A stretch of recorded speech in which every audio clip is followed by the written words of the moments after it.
okay so post வந்து இவர் office உள்ள இல்லையா சோ உள்ள வரும்போது கரெக்டா இங்க நீல லாக் பண்ணி ஹோல்ட் பண்ணி கமிங் சோ அவரால இப்ப உள்ள வர முடியும் you can't even come inside okay you want to try so இங்க லாக் பண்ணி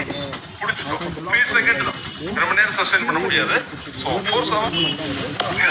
லாக் பண்ணிக்கோ சோ இப்போ இந்த கையை ரிலீஸ் பண்ணணும் இங்க மோஸ்ட் ஆஃப் கான்கிரீட்லயோ இந்த மண்ணுல எங்க புடிச்சாலும் ஓகே தான் இங்க பாருங்க இந்த கையை டைட்டா ஹோல்ட் பண்ணி